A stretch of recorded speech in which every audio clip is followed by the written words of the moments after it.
সবাই বলে ব্যর্থতা সফলতার প্রথম ধাপ, কিন্তু হেরে যাওয়াকে আপনি যতটাই ভয় পাবেন, আপনার ভিতরে সফলতা হওয়ার চেতনা ততটাই জাগ্রত হবে। হেরে যাওয়াকে ভয় করুন, নিজের ভিতরের জেদটাকে বাড়িয়ে তুলুন। সফলতা এটাকে দাড়ি দিয়ে শেষ করতে নেই, বরং সফলতার পাশে একটি কমা বসান। সফলতা কখনোই এমনি এমনি এসে আপনার কাছে ধরা দেবে না। নিজের ওপরে বিশ্বাস রাখুন, নিজের পরিশ্রমের ওপরে বিশ্বাস রাখুন। সৃষ্টিকর্তা এমনি এমনি আপনাকে বানায়নি। অবশ্যই বাকি সবার মতো আপনার ভিতরেও কোনো না কোনো গুণ কিংবা ক্ষমতা রয়েছে। নিজের ওপর বিশ্বাস রেখে যেটা করছেন তাকে ভালোবাসুন। অবশ্যই একদিন না একদিন পরিশ্রমের ফলাফল আপনাকে আল্লাহ দিয়েই দিবে। আজ কিংবা কাল, একদিন না একদিন ঠিকই আপনার কাছে সফলতা এসে হাজির হবে। সফলতা এটা কোনো গন্তব্য হওয়া উচিত নয়, বরং সফলতা একটা যাত্রা। একবার এই যাত্রার পিছনে ছুটতে শুরু করলে কখনোই থামা উচিত নয়। জীবন যে পর্যায়ে যাক না কেন, কেবলমাত্রই সৃষ্টিকর্তার উপরে ভরসা, নিজের উপরে খানিকটা বিশ্বাস, আর যে কাজটি করছেন সেটিকে ভালোবাসুন। হ্যালো এভরিওয়ান, আসসালামু আলাইকুম। কেমন আছে আমার মিষ্টি আপু ভাইয়ারা? আশা করি দেশ কিংবা দেশের বাহিরে যে যেখানেই আছেন না কেন, আল্লাহর রহমতে সকলেই ভালো আছেন। আমরাও আলহামদুলিল্লাহ ভালো আছি। সুন্দর একটি দিনের নতুন একটি ব্লগ নিয়ে আপনাদের মাঝে হাজির হলাম। JM মারফিস ডায়েরির পক্ষ থেকে আমি মারফি আপনাদের সকলকে জানাচ্ছি শুভেচ্ছা। নতুন আরও একটি ব্লগ দেখার জন্য সকলকেই আমন্ত্রণ জানাচ্ছি। বহুদিন পর আজকে একটি দাওয়াতে যাব।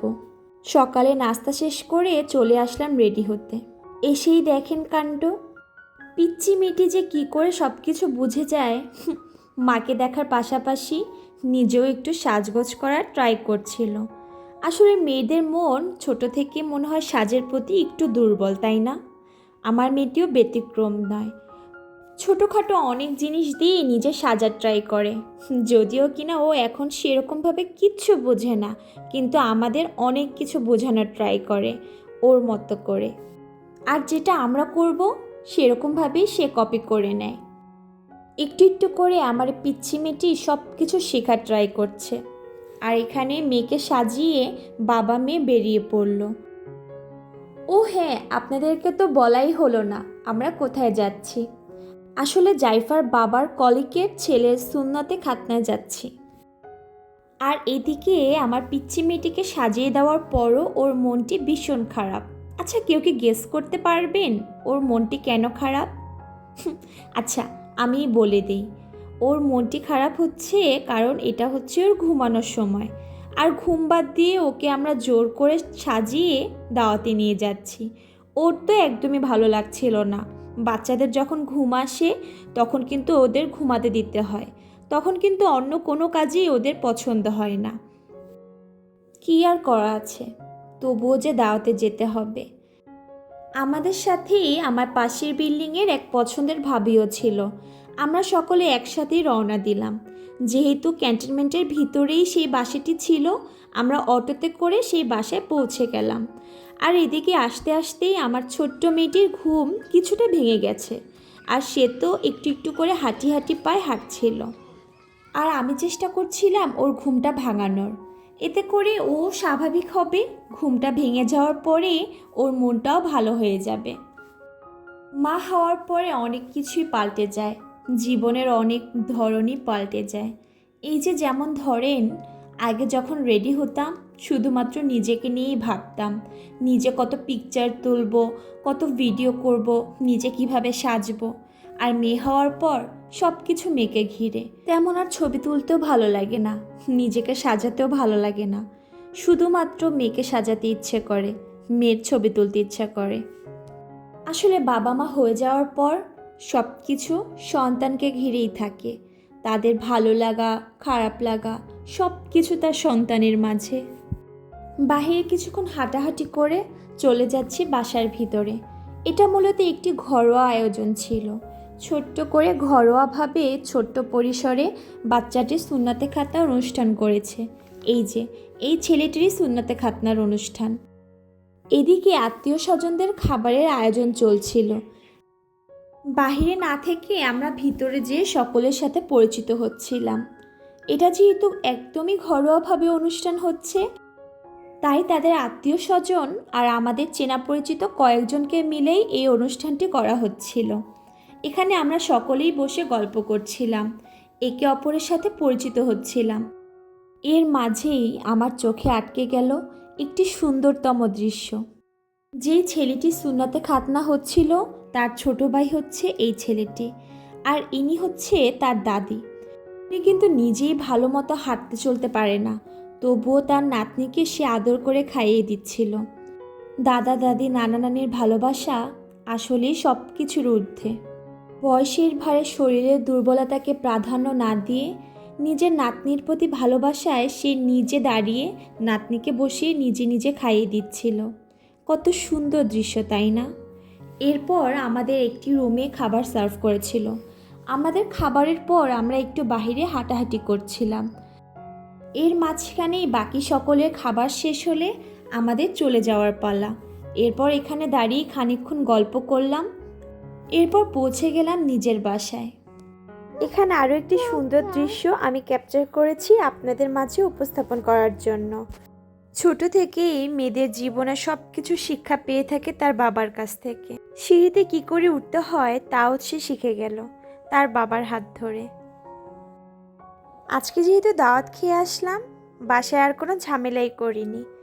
যেহেতু পেটটা ভরাই আছে, তাই ভাবলাম খুব ইজিভাবে ডিনারটা করে ফেলি।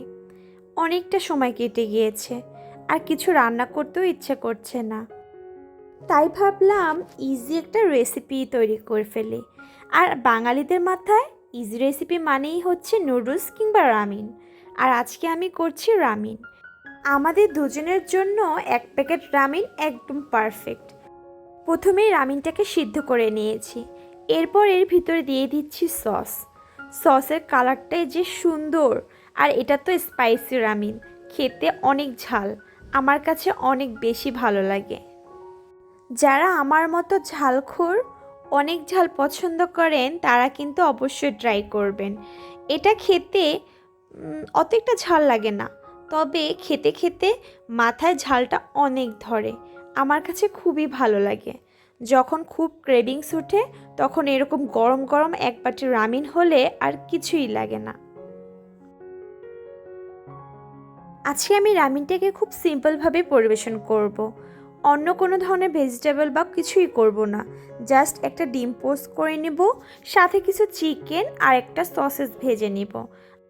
অবশ্যই এরকম স্পাইসি রামিনের সাথে ভেজিটেবল দিলে একদমই ভালো লাগে না। আমার রামিন একদমই রেডি। এখানে আমি কিছু সসেস দিয়ে নিচ্ছি আর সাথে কিছু চিকেন অ্যাড করছি। হাতে যখন খুবই কম সময় থাকে, কোনো কিছু রান্না করে খেতে ইচ্ছা করে না, তখন আসলে রামিন কিংবা নুডলসই হচ্ছে একমাত্র ভরসা। আমি একটু দেখার সৌন্দর্যের জন্য সাথে একটু পেঁয়াজের কলি অ্যাড করে নিলাম। রামিনটা কিন্তু ঠান্ডা হলে একদমই ভালো লাগবে না, গরম গরমই খেতে হবে। যেহেতু বাসায় জাইফার বাবা নেই, এজন্য আমি তার জন্য আলাদা করে রেখে আমার জন্য আমি আলাদাভাবে নিয়ে নিয়েছি। খেতে খেতেই আমার মিষ্টি আপু ভাইদের সেই পুরনো আবদারটা করে নিচ্ছি। আপনারা যারা এখন পর্যন্ত আমার সঙ্গে আছেন তাদেরকে অসংখ্য ধন্যবাদ। আমার ভিডিওর সামান্য কোনো অংশ যদি আপনাদের কারো কাছে ভালো লেগে থাকে, তাহলে আমার চ্যানেলটি সাবস্ক্রাইব করে এই ছোট্ট পরিবারের সদস্য হয়ে যেতে পারেন আর আমাকে সাপোর্ট করতে পারেন। সাবস্ক্রাইব করে পাশে থাকা বেল আইকনটি বাজিয়ে দিতে পারেন। এতে করে আমি কোনো ভিডিও ছাড়া মাত্রই আপনার কাছে নোটিফিকেশন চলে যাবে, আর আপনি আপনার ব্যস্ততার সময় কাটিয়ে অবসর সময় চাইলে আমার ভিডিওটি দেখে নিতে পারবেন। আপনাদের কাছে যদি এরকম ডেইলি লাইফস্টাইল ব্লগগুলো ভালো লেগে থাকে, চাইলে আমার ভিডিওটি একটি ছোট্ট লাইক করতে পারেন। আপনার করা ছোট্ট একটি লাইক আমার ভিডিওটি আরও অনেকের কাছে পৌঁছাতে সাহায্য করবে, আর সাথে আমার ভিডিও মেক করতেও অনেক উৎসাহিত করবে। যারা ইতিমধ্যে কাজটি করেছেন তাদেরকে অসংখ্য অসংখ্য ধন্যবাদ আর অন্তরের অন্তঃস্থল থেকে অনেক অনেক ভালোবাসা রইল। বাচ্চাকে নিয়ে একা সংসার সামলানো মোটেও সহজ না, অনেক কঠিন। অনেকেই হয়তোবা বুঝতে পারবেন, তবে অনেকেই হয়তোবা বুঝতে পারবেন না। তাদের জন্যই আজকের ছোট্ট একটি ভিডিও।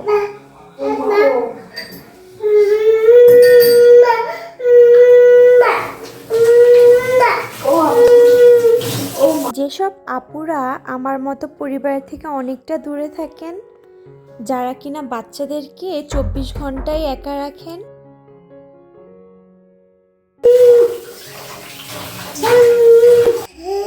তারা হয়তো আমার মতো মায়েদের কষ্ট বুঝতে পারবেন।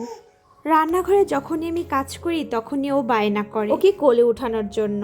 রান্নাঘরে এসেই সব কিছু উলটপালট করে ফেলে, বারবার যায় আবার আসে, সারাক্ষণ আমার কোলেই থাকতে চায়।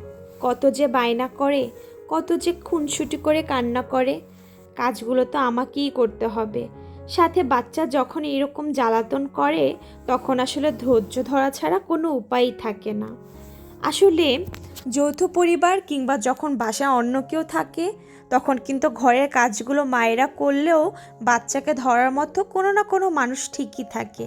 তবে যখন মা একাই সংসার সামলায়, সাথে বাচ্চাকেও টেক কেয়ার করে, তখন এই কাজটি দ্বিগুণ কষ্টদায়ক হয়ে যায়। যেমন ধরেন, ঘরের কাজ করছি, সাথে মেয়েকেও সামলাতে হচ্ছে, ওর উপরও খেয়াল রাখতে হচ্ছে, বারবার আমার পিছিয়েই থাকি। আচ্ছা আপনারা বলেন তো, এরকম কান্না শুনলে কে কাজ করতে পারে?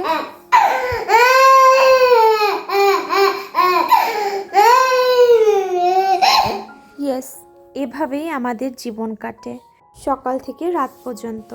সবসময় তো আপনাদেরকে খুব গুছানো লাইফ দেখাই, তাই আজকে একটু ব্যতিক্রম। আজকের ভিডিওটি এ পর্যন্তই। আসসালামু আলাইকুম।